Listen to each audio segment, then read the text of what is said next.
At this very moment, things are taking place. They are somehow serious enough for the informations and documents that I kept for you be revealed to you now.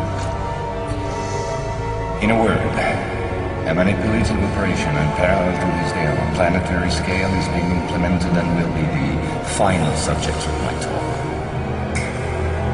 As regards our era, everything in reality started just before World War II. Hitler had broken certain taboos, such as taking recourse to occultism and secret societies. The Ahnenerbe, a Nazi organization assigned with, among other things, archaeological and anthropological research, found this during an expedition to Afghanistan. This flying object is called Vimana, or Astra, by the Indians. Moreover, during exploration of the subsoil by the Russians and Chinese in 1927, traces of a very ancient nuclear explosion were detected. Certain sedimentary layers had been atomically vitrified 50,000 years ago. The very same phenomenon can be observed around today's nuclear test sites. One must understand that Hitler, thanks to these discoveries which he took highly seriously, was going to open a Pandora's box which no government, whether friend or enemy, wished to close afterward. Behind tragic history, which we all know, lies a theory based on the existence of full moons associated with a full geological cycle. According to Hans Oerdiger, founder of the world ice theory, the Earth had undergone 4 semi-global extinctions of life due to the fall of one of these moons.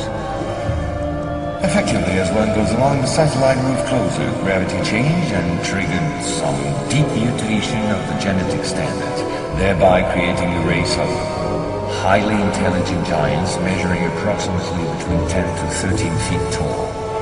Several tens of thousands of years later, the moon crashed, the impact causing a serious rise in sea levels and a nuclear-like global winter.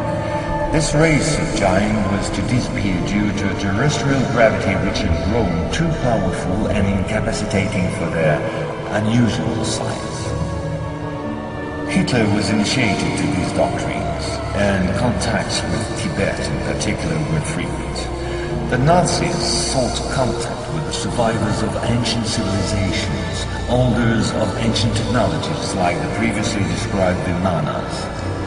One of these civilizations spread out over the entire planet more than 600 pyramids made of stone, earth, and even iron. These pyramids are almost all pointed in the same direction, all have the same proportion as number pi, and all situated in magnetotelluric nodes. The oldest are in Asia. 2 of them are submerged, one south of Japan at Okinawa, another south of Cuba. These 2 were built about 12,000 years ago. I began by this small archaeological reminder for this reason. Our civilization is the 4th of the cycle which I described previously. Yes, I know that might well hurt our pride. We're neither the first nor the last. One must understand that the study and understanding of several recovered prototypes were the absolute priority to ensure Nazis' domination over the skies. The Allies, in parallel, focused on mastering atom and creating the first nuclear bombs. These secret bases were the center of all research supervised by the Nazis. In one of these bases worked Victor Schauberger, father of the Nazi UFOs. Schauberger headed the Real Society in charge of anti-gravitational research. He died in 1958 in Texas, while working under protection of the United States on the improvement of his own flying saucers, which have since become American. You will quickly understand that 70% of unexplained aerial phenomena are human in origin and in no way extraterrestrial. Once World War II was over and Nazi technology had been systematically plundered by both Americans and Russians, the first challenge was to carry on and even complete the Nazis' research in great secrecy. The program, called Project Rainbow, especially known for the Philadelphia experiment, was the immediate proof.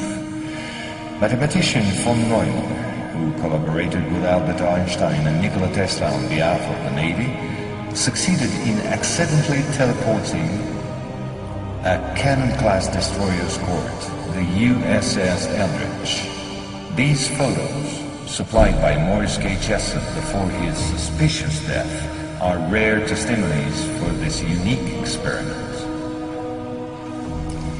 In the same time, the first Indo-Aryan technology prototype trials did not go by unnoticed. The military had come up with a more efficient parry than secrecy. At about the same period, Kenneth Arnold, US Air Force pilot and CIA agent, launched the greatest operation in manipulation ever concerning the existence of UFOs. Making people believe they didn't exist was not the right solution and clearly insufficient. Discrediting enemies and frightening the population by systematic misinformation proved far more efficient. UFOs and parahuman belong henceforth to the movies, television, and collective paranoia, and not to the real mod scientists as it should have been the case. In May 1947, the American Secret Services discovered the existence of an ancient terrestrial UFO secretly recovered by the Russians, which had crashed into the Altai Mountains along their border with Mongolia. Tension between the two blocs immediately arose a serious notch.